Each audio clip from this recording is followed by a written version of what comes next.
বন্ধুরা, চলে আসলাম দুপুরে রান্না বান্না নিয়ে তোমাদের সামনে। তো চলো আজকে কি রান্না বান্না হবে দেখে নাও।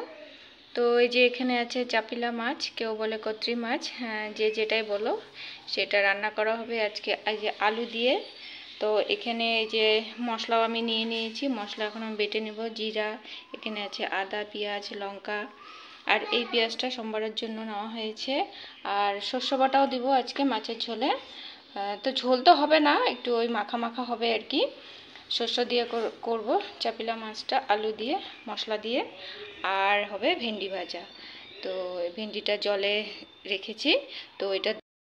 তো বন্ধুরা, এদিকে দেখো মাছ ভাজা হচ্ছে, আর কিছুটা হয়েও গেছে এদিকে।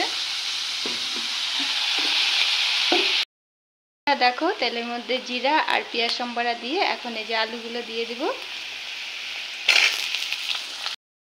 তারপর এখন দেখো এই যে মশলাগুলো দিয়ে দিচ্ছি, জিরা, আদা, লঙ্কা, পেঁয়াজ বাটা।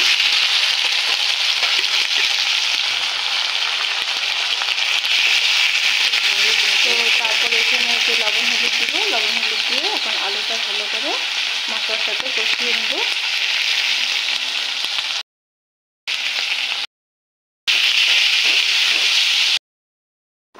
বন্ধুরা, এই যে দেখো মশলাটা ভালো করে কষিয়ে তারপরে এই যে ঝোলের জন্য জল দিয়ে দিয়েছি। তো আলুটা সিদ্ধ হবে এখানে, সেই জন্য একটু বেশি করে জল দেওয়া হয়েছে। আর তোমরা তো দেখেছিলে শস্য বাটা করেছি, আর এটা হচ্ছে সাদা শস্য আমি বেটেছি। তো শস্যটা ঝোলটা নামানোর আগে তারপরে দিব।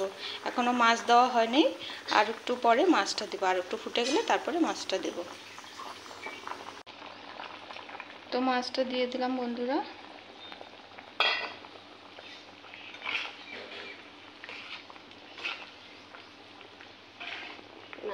তো বন্ধুরা দেখো, মাছগুলি দিয়ে তো একটু ফুটিয়ে নিলাম। তো এখন এই যে সাদা শস্যটা যে বেটে রেখেছিলাম সেটা এখন দিয়ে দেব, দিয়ে তারপরে একটু ফুটিয়ে নামিয়ে নেব। আর সামান্য একটু চিনিও দিয়ে দিয়েছি।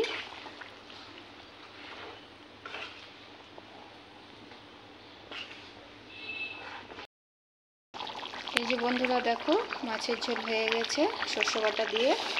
তো এখন এটা নামিয়ে নেব।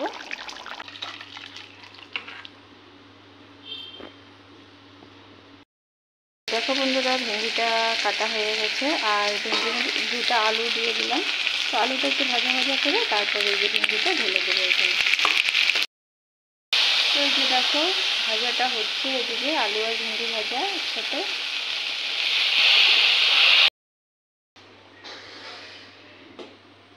তো একবার দেখে নাও, রান্না হয়ে গেছে। এই যে মাছের ঝোল শস্য বাটা দিয়ে আর আলু ভেন্ডি ভাজা।